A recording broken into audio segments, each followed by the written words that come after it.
Hi hello नमस्कार मित्रांनो, मी तुमचा मित्र राज. जीवन एक अश्वमेध या आपल्या मराठी युट्यूब चॅनल मध्ये तुमचं सर्वांचं मनापासून सहर्ष स्वागत. मित्रांनो, आयुष्य जगत असताना किंवा आयुष्याचा हा प्रवास करत असताना प्रत्येकाला या गोष्टीची जाणीव असते की दुःख हे येणार आहे आणि ते येतं. ज्या वेळेस दुःख आपल्या आयुष्यात डोकावतं त्यावेळेस खूप त्रास होतो. असंख्य प्रश्न आपल्या मनात उद्भवतो. पहिला प्रश्न असा उद्भवतो की माझ्या आयुष्यात दुःख का आलं, मी इतका वाईट आहे का. स्वतःला दोष देतो, इतरांना दोष देतो. ते दोष देणं बंद करा. तो एक निसर्गाचा किंवा आयुष्याचा एक भाग म्हणून ते स्वीकारा आणि त्याला धक्का देत त्या दुःखाला आनंदी राहा. मित्रांनो, त्यासोबतच पोटाची खळगी भरण्यासाठी, आपल्या प्रपंचासाठी, आपल्या परिवारासाठी, येणाऱ्या भविष्यासाठी प्रत्येक जण तडजोड करत असतो, मेहनत करत असतो, रक्ताचं पाणी करत असतो आणि हा आयुष्याचा प्रवास असा चालू असतो. मित्रांनो, जे आपल्या अवतीभोवती डोळ्यासमोर काही गोष्टी घडतात तेच मी तुमच्या डोळ्यासमोर उजागर करत असतो, मांडत असतो, सांगत असतो जे काही असेल ते. तसाच एक विषय आज मी तुमच्या डोळ्यासमोर उजागर करणार आहे, मांडणार आहे, जो आपल्या रोजच्या जगण्याशी अगदी घट्ट जोडलेला आहे. तुम्ही एक म्हण ऐकली असेल मित्रांनो की पैशाचं सोंग करता येत नाही. सर्वांनी ही म्हण ऐकली असेल. मग याचा अर्थ काय आहे किंवा असं का म्हटलं जातं, तर त्याविषयी आपण आज समजून घेणार आहोत, जेणेकरून आपल्या बौद्धिक पातळीचा विकास होईल. मित्रांनो, पैशाचे सोंग करता येत नाही पण भुकेचे सोंग मात्र करता येते. एखाद्याकडे पैसा आहे ते दिसतं आपल्याला. एखाद्याला भूक लागली आहे, तो जेवला आहे की नाही, तो खोटं सुद्धा सांगू शकतो की मला भूक लागलेली नाही, मी माझं जेवण झालेलं आहे, असं तो सांगू शकतो. कारण ते दिसण्यावरून आपल्याला कळत नाही की खरोखर जेवण केलं आहे की नाही केलं आहे. कारण भूक नसतानाही माणूस माझं पोट भरलं आहे अशी त्याची प्रतिक्रिया असते. पण आता तुम्ही बघत आहेत की साखर ऍटलीस्ट 70च्या वरती गेलेली आहे. खिशात जर पैसा नसेल मित्रांनो तर आयुष्य खूप कठीण वाटत आणि पैशाचं सोंग करता येत नाही. आजचा विषय हा आधुनिक घडामोडीवर आहे, ज्या आपण समाजात जगतोय त्या समाजाशी निगडीत असलेला विषय मी आज तुमच्या समोर घेऊन आलेलो. जर एखाद्या व्यक्तीच्या खिशात पैसा असेल तो व्यक्ती सोंग घेऊ शकतो, सांगू शकतो की माझ्या खिशात पैसा आहे. पण ज्याच्या खिशात पैसाच नाही तो काय सोंग घेणार, तो कसं सांगणार. जर पैसा नसताना तो सोंग घेत असेल तर ते सोंग फार काळ टिकत नाही, हे प्रत्येकाला माहित आहे. हे जीवनाचं एक सत्य आहे. आजकाल पैसा म्हणजे रक्त झालेला आहे. पैसा असेल तरच तुमची किंमत आहे मित्रांनो. म्हणून पैशाच्या मागे धावा, तो कसा मिळवता येईल त्या मागे धावा, त्यावरती विचार करा. चांगल्या मार्गाने तो पैसा कसा मिळवता येईल, कष्ट करून किंवा एखादी कला शिकून तुम्ही चांगल्या गोष्टी हस्तगत करू शकतात, मिळवू शकतात आणि आपल्या भविष्याचा विचार करून सर्व काही गोष्टी करू शकतात. आता समाजात तुम्ही काही लोक असे बघितले असतील किंवा तुमच्या नजरेसमोर आले असतील की आपल्या ऐपतीपेक्षा जास्त मोठेपणा दाखवण्याच्या नादात स्वतःचं नुकसान ते करून घेत असतात. कारण आपण समाजाचा एक भाग आहे, समाजात राहतो, वावरतो, आपलं उठणं बसणं होतं. तर असे काही लोक नजरेस येत असतील की आपली ऐपत नाही पण त्या ऐपतीपेक्षा जास्त स्वतःला मोठं दाखवण्याचा प्रयत्न करतात आणि कुठेतरी पुढे जाऊन ते अडकतात.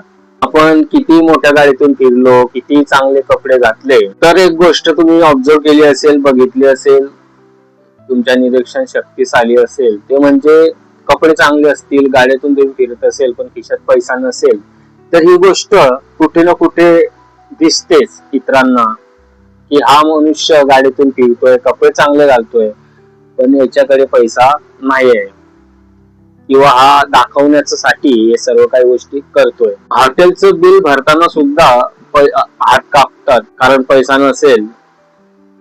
तर आपण अनुभवलं असेल की माणूस स्वतःला लाचार समजतो, अद्वल समजतो. मनात आशा आकांक्षा घेऊन किंवा एखादी गोष्ट घ्यायची असेल तर पैसा नसेल तर त्याला घेता येत नाही. त्याचं मन मारून तो आपल्या जीवनाचा प्रवास करत असतो. आता शिक्षण म्हटलं तर शिक्षणाला सुद्धा पैसा लागतो. मुलांची फी, शाळेची फी भरताना जीव कासावास होतो. आणि अचानकच मी मग सुरुवातीलाच बोललो, जर आयुष्यात तुमच्या संकट आलंच तर पैसा खूप महत्वाचं काम करतो. पैसा असेल तुमचं काम फटाफट होतं, पैसा नसेल तर तुमची व्हॅल्युएशन डाऊन होते.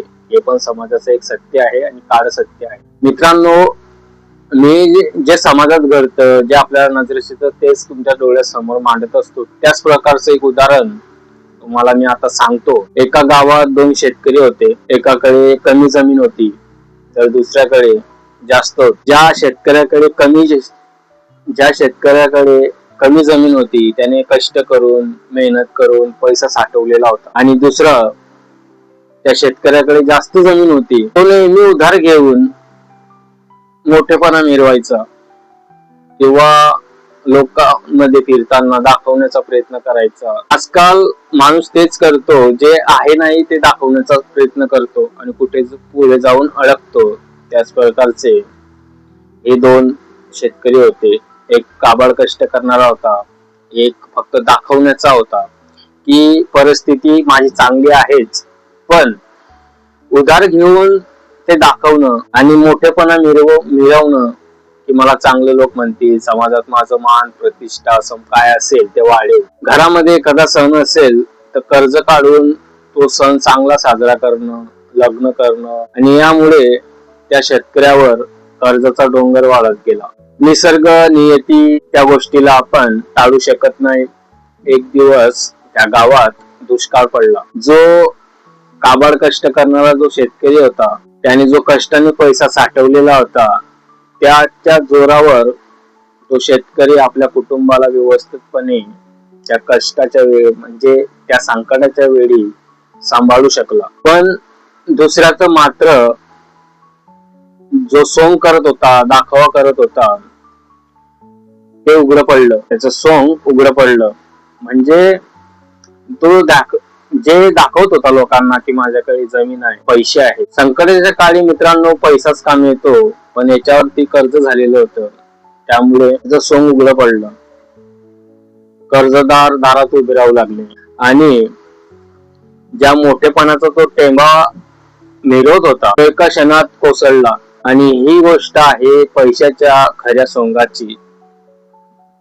जे आपल्याकडे नाही ते माणूस जास्त दाखवतो आणि ते तात्पुरतं टिकतं, पण एखादं संकट जर आलं तर ते उघड पडतं. आज आपण सोशल मीडिया वापरतो, आधुनिक जगात वावरतो, आपलं आयुष्य झगमगीत दाखवण्याचा जास्त आपण प्रयत्न करतो. महागडं जेवण, ब्रँडेड कपडे, सर्व काही चांगलं दाखवण्याचा आपण प्रयत्न करतो. आणि हे सगळं दाखवण्याची जणू स्पर्धा वाढलेली आहे. पण खरा प्रश्न हा आहे, हे सगळं दाखवण्यासाठी किती जण कर्जाच्या ओझ्याखाली दाबले आहेत, किती जणांनी EMI भरण्यासाठी कर्ज काढलेलं आहे. हे जे सोशल मीडियावरचं जे सोंग आहे मित्रांनो, ते आज अनेक कुटुंबियांना आर्थिक आणि मानसिक दरीत ढकलत आहे. खरी श्रीमंती दाखवण्याची नाही, अनुभवायची असते. ती अनुभवायची असते. पण मित्रांनो, पैशाचं सोंग फक्त आर्थिक बाबतीतच नाही, तर आपल्या वागण्यात, बोलण्यातही ते दिसतं लोकांना की खरोखर या व्यक्तीकडे पैसा आहे की या फक्त शो ऑफ करतोय, दाखवण्याचा प्रयत्न करतो. जो मनुष्य खरोखर सक्षम असतो, त्याच्याकडे खरोखर पैसा असतो, तो कधीही माझ्याकडे पैसा आहे, मी श्रीमंत आहे असं ओरडून सांगत नाही. उलट जो सतत आपल्या पैशाचं, मोठेपणाचं प्रदर्शन करतो, त्याच्या मनात कुठेतरी असुरक्षिततेची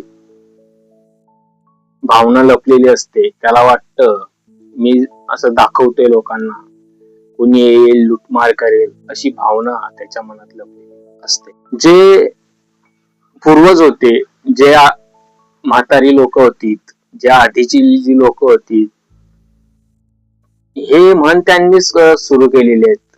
त्यातली अजून एक म्हण आहे, की रिकामा घडा नेहमी जास्त आवाज करतो. याचा अर्थ असा आहे की ज्याच्याकडे खरंच काही असतं, मग ते श्रीमंती असेल, अजून काही गोष्टी असतील, तो शांत असतो. आणि ज्याच्याकडे काहीच नाही तोच जास्त बळाया मारतोय आजकाल की माझ्याकडे हे आहे ते आहे असं.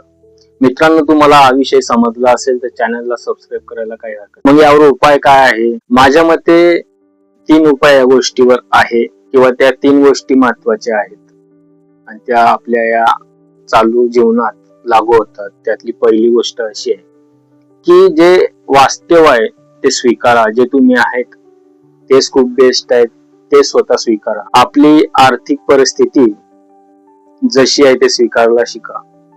लपवण्याचा प्रयत्न करण्यापेक्षा त्यावर मात करण्याचा प्रयत्न करा. दुसरी गोष्ट अशी आहे, काटकसर करा किंवा काटकसर आणि बचत करा. जिथे खर्च आहे तिथेच करा, जिथे खर्च नाही ती जी काही अमाऊंट असेल काही पण ती सेव्ह करा, जेणेकरून भविष्यात तुमच्या कामासाठी ती रक्कम मोठी होऊन कामी येईल, उपयोगी. आपल्या आजी आजोबांनी शिकवलेली काटकसरीची जी सवय आहे ती काळाची आज गरज आहे. महागाई ज्या हिशोबाने वाढते त्याचा फटका सर्वांना लागतोच आहे, कारण आपण जे कमवतोय ते पुरत नाही. महागाई दिवसेंदिवस वाढते. म्हणून या गोष्टीचा विचार घेऊनच आज हा विषय मी तुमच्या डोळ्यासमोर उजागर केला. जो माणूस दिखावा करतोय त्याने बचतीला प्राधान्य द्या. दाखवण्यामध्ये काय आहे, लोक बघतात, त्यांना कळतं खरोखर पैसा आहे की नाही. पण जर तुमच्याकडे काही पैसा असेल तर तो बचत करा. येणाऱ्या संकटासाठी. वेळ काळ कधी कशी येईल ते सांगता येत नाही, म्हणून आपला पैसा असेल, आपला वेळ असेल, तो चांगल्या कामासाठी उपयोग करा. कष्ट आणि प्रामाणिकपणा आपल्या आयुष्यात खूप मोठा एक गुरु आहे. स्वतःचे काहीतरी प्रोटोकॉल असतील ते बनवा, त्यामध्ये कष्ट आणि प्रामाणिकपणा ठेवा. खरी श्रीमंती कष्टातून आणि प्रामाणिक मार्गाने मिळते. तुम्ही जर प्रामाणिक कोणतंही काम करत असाल, कोणत्याही फील्डमध्ये असाल, जॉब करत असाल, काम करत असाल, कोणतंही असेल, तर त्या कामात प्रामाणिकपणा ठेवा. नियती निसर्ग सर्व बघत असतो, एक दिवस तुम्हाला सक्सेस नक्की मिळेल, कारण ती टिकाऊ असते. म्हणजे तुमची प्रामाणिकपणा असतो तो टिकाऊ असतो आणि त्या गोष्टीला कोणतंही सोंग घ्यावं लागत नाही. मित्रांनो, व्हिडिओचा शेवट करताना एवढंच सांगेल, आयुष्यात जे काही आहे ते स्वीकारायला शिका. गरीब आहात तर ते पण स्वीकारा, कारण ते दिवस आपल्याला कुठेतरी नेण्यासाठी किंवा घेऊन जाण्यासाठी प्रेरित करत असतात. त्यातून घडत असतो. दुःख काय येणारच, दुःख आयुष्यात येणारच आहे, पण त्याला सामोरे जाता जाता आपण स्वतःचा बौद्धिक पातळीचा विकास करत असतो, सक्षम होत असतो. दुःख आपली परीक्षा घेत असतात. कष्ट करा, पण उसनं घेऊन किंवा कर्ज घेऊन, मोठं सोंग घेऊन कधीही मोठेपणा करू नका किंवा दाखवू नका. मित्रांनो, कारण हे सत्य आहे. चेहऱ्यावरती हसू आणता येतं, आवाजात गोडवा आणता येतो, पण खिशातला रिकामेपणा तो कधीही लपवता येत नाही. जर लपवला तर ते पुढे चालून आपल्यासाठी त्रासदायक होऊ शकतं. आणि पैशाचं सोंग कधीही करता येत नाही. खरी श्रीमंती जी आहे मित्रांनो, ती कष्टात आहे. जे तुम्ही काम करतायत त्या कामात आहे. तुम्ही शेतात काम करत असाल तर त्या शेतातल्या कामात श्रीमंती आहे. शांतपणे बसून 2 घास कष्टाचे खात आपल्या प्रामाणिकपणात खरी श्रीमंती आहे. आणि आपल्या समाधानी वृत्तीत खरी श्रीमंती आहे. आणि ती टिकणारी संपत्ती म्हणजे आपला स्वभाव आहे. म्हणून मित्रांनो, आजचा व्हिडिओ तुम्हाला कसा वाटला त्याबद्दल कमेंट्स मध्ये नक्की सांगा. तुमच्या गोड्स कमेंटची मी वाट बघत असतो. आणि जे माझे मित्र चॅनलवर नवीन असाल त्यांनी चॅनलला सबस्क्राईब करा. आणि माझ्यासाठी ही खूप मोठी गोष्ट आहे, तुम्ही चॅनल बघतात, लाईक करत नाही तर लाईक करा, सबस्क्राईब करा आणि तुमच्या चांगल्या मित्रांजवळ हा व्हिडिओ शेअर करा. पुन्हा भेटूया नवीन विषयासह. तोपर्यंत काळजी घ्या, आनंदी राहा. जय हिंद, जय महाराष्ट्र.